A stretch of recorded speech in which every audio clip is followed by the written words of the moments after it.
Hello दोस्तों, आपका एक बार फिर से स्वागत है आपके अपने YouTube चैनल समावेश भारत में। दोस्तों, उत्तराखंड का इतिहास सीरीज के आज के भाग में हम बात करेंगे पवार वंश की। पवार वंश ने उत्तराखंड के गढ़वाल मंडल पर शासन किया और हम उस कालखंड के विषय में चर्चा करेंगे। हम ये चर्चा करेंगे कि क्या क्या विभिन्न ऐतिहासिक घटनाएं इस राजवंश के समय में उत्तराखंड में घटित हुई। तो चलिए चलते हैं, शुरू करते हैं पवार वंश या परमार वंश का इतिहास। पवार या परमार वंश के विषय में जानने से पहले हमें कुछ गढ़वाल मंडल यानी कि पश्चिमी उत्तराखंड के विषय में जानना होगा। 9वीं शताब्दी तक गढ़वाल 52 विभिन्न गढ़ों में विभाजित था और इनमें से एक गढ़ चांदपुर गढ़ यानी कि आज के समय का चमोली क्षेत्र था।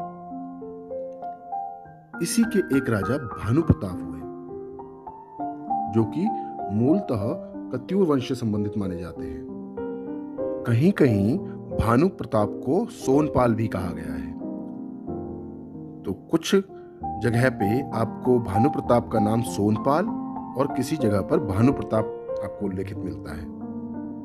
जैसे ही उत्तराखंड में कार्तिकेय पूर्ववंश अर्थात कत्यूर वंश का पतन होने लगता है, तो वैसे ही गढ़वाल क्षेत्र में पवार वंश और कुमाऊं क्षेत्र में चंद वंश का उदय होता है। पवार वंश के विषय में अगर हम बात करते हैं तो इसके संस्थापक के विषय में हमें बहुत सारे विरोधाभास देखने को मिलते हैं।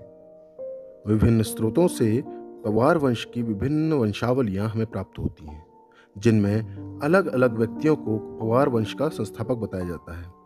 किंतु ब्रैकेट और विलियम्स की वंशावलियों के अनुसार पवार वंश का संस्थापक कनकपाल था। एक वंशावली अल्मोड़ा से प्राप्त होती है जिसमें पवार वंश का संस्थापक भगवान पाल बताया गया है। वहीं मौलाराम की वंशावली के अनुसार भोनापाल को पवार वंश का संस्थापक बताया गया है। इसके अलावा हाइविक की वंशावली में पवार वंश का संस्थापक भोगदत्त नामक व्यक्ति को बताया गया है।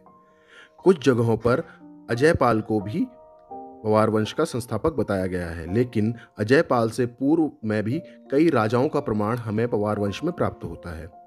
इस प्रकार से इतिहासकारों द्वारा ब्रैकेट तथा गढ़वाल का इतिहास लिखने वाले हरिकृष्ण रतूड़ी जी द्वारा कृत गढ़वाल का इतिहास में उल्लेखित कनकपाल को ही पवार वंश का वास्तविक संस्थापक माना जाता है। कनकपाल के मूल स्थान के विषय में भी इतिहासकारों के बीच में विरोधाभास पाया जाता है। कुछ लोग उसे गुजरात के धार नामक स्थान से आया बताते हैं, वहीं कुछ इतिहासकार उसे राजस्थान या महाराष्ट्र के मालवा प्रांत से आया हुआ बताते हैं। इन सब में से कनकपाल के गुजरात के धार में से ही आने को प्रमाणिक माना जाता है और इसी को प्रमाणिक मानते हुए ये कहा जाता है कि कनकपाल का मूल स्थान गुजरात में धार नामक स्थान था, जहां से वह उत्तराखंड की तीर्थ यात्रा पर आया हुआ था और चांदपुर गढ़ के राजा भानु प्रताप के वहां ठहरा था। वहां के राजा भानु प्रताप या कुछ जगहों पर उन्हें सोनपाल भी कहा जाता है, ने कनकपाल पर प्रसन्न होकर अपनी पुत्री का विवाह कनकपाल से कर दिया और चांदपुर गढ़ की सत्ता कनकपाल को सौंप दी। तो इस प्रकार से कनकपाल को पवार वंश या परमार वंश का संस्थापक माना जाता है। पवार वंश के इतिहास में हमें कुल मिलाकर लगभग 60 राजाओं के विषय में जानकारी प्राप्त होती है, जिन्होंने 888 ईस्वी से 1949 ईस्वी तक पवार वंश में शासन किया। उन्हीं में से कुछ प्रमुख राजाओं के विषय में हम यहाँ पर चर्चा करेंगे। इनमें से एक राजा सोनपाल हुए, जो कि 24वें राजा थे। इनको स्वर्णपाल के नाम से भी जाना जाता है। इनके द्वारा खश राजाओं को हराया गया। इन्होंने भीलंग घाटी को अपनी राजधानी बनाया। इनके पुत्रों ने अपनी राजधानी को 2 भागों में बांटा, एक भीलंग घाटी, दूसरी चंद्रपुरगढ़। भीलंग घाटी के शासक सोनवंशी कहलाए। लखनदेव लखनदेव अपनी मुद्रा चलाने वाला प्रथम पवार शासक था। इसे पवार वंश का प्रथम स्वतंत्र शासक कहा जाता है। इसकी राजधानी भीलंग घाटी थी। जगतपाल यह पवार वंश के 34वें शासक थे। इनके विषय में देवप्रयाग के रघुनाथ मंदिर में ताम्रपत्र प्राप्त होता है। इस ताम्रपत्र में इन्होंने अपने आप को रजवार कहा है। अजयपाल इन्होंने 1490 से 1519 तक शासन किया और ये पवार वंश के 37वें शासक थे। अजयपाल को पवार वंश का सबसे शक्तिशाली शासक माना जाता है। इन्होंने अपनी राजधानी को चंद्रपुरगढ़ से देवलगढ़ और उसके पश्चात श्रीनगर स्थानांतरित किया। अजयपाल ने देवलगढ़ में राजभवन बनाकर वहां अपनी कुलदेवी राजराजेश्वरी की स्थापना की।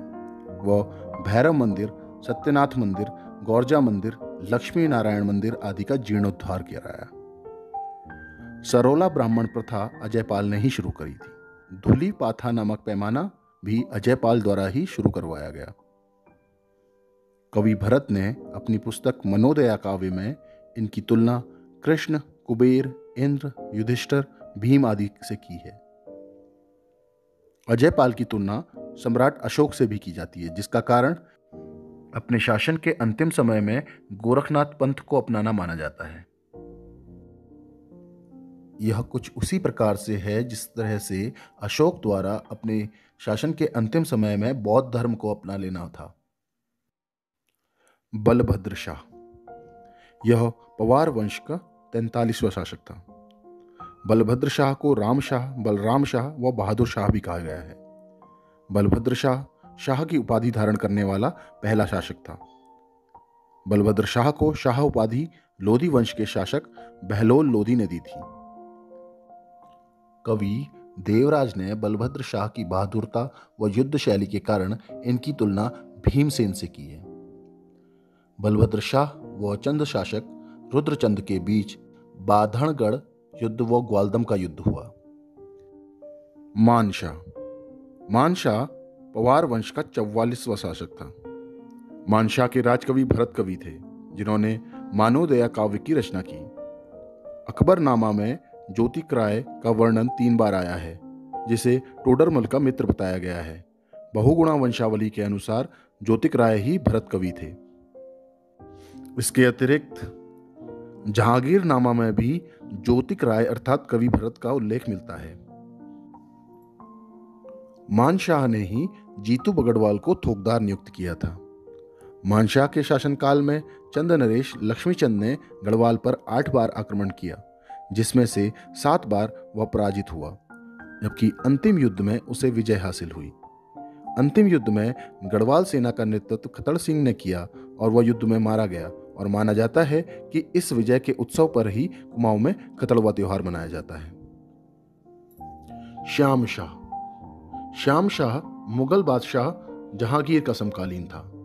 जहांगीरनामा में श्याम शाह का विवरण मिलता है।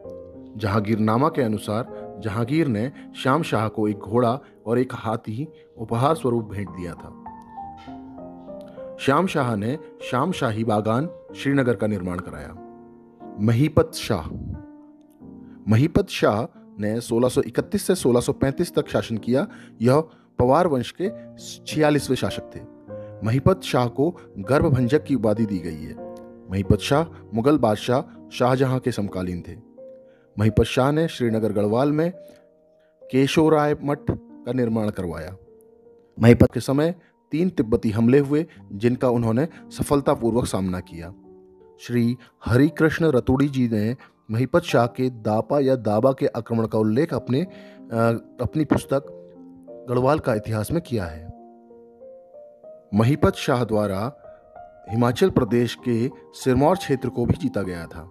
महीपत शाह के 3 प्रमुख सेनापति थे, जिनमें माधो सिंह भंडारी, लोधी रिखोला और वनवाड़ी दास थे। इनमें माधो सिंह भंडारी का जिक्र हमें बहुतायत में मिल जाता है। माधो सिंह भंडारी को गर्भभंजक कहा जाता है। मलेथा की गूल का निर्माण माधो सिंह भंडारी ने ही किया था। पृथ्वीपति शाह जब राजा बने तो उस वक्त उनकी उम्र मात्र 7 वर्ष थी। इनके पिता महीपत शाह थे। व माता रानी कर्णावती थी। पृथ्वीपति शाह को रानी कर्णावती का संरक्षण प्राप्त था। रानी कर्णावती पवार शासक महीपत शाह की पत्नी थी। कर्णावती को नागकाटी रानी के नाम से भी जाना जाता है। 1635 में मुगल बादशाह शाहजहां के सेनापति नवजात खां ने दून घाटी पर हमला किया। गढ़वाल की संरक्षिका महारानी कर्णावती ने अपनी सूझबूझ व साहस से मुगल सैनिकों को पकड़कर उनके नाक काट दिए। इस घटना के बाद उनका नाम नागकटी रानी प्रसिद्ध हो गया। पृथ्वीपति शाह ने मुगल शहजादा दारा शिकोह के पुत्र सुलेमान शिकोह को श्रीनगर में संरक्षण दिया था।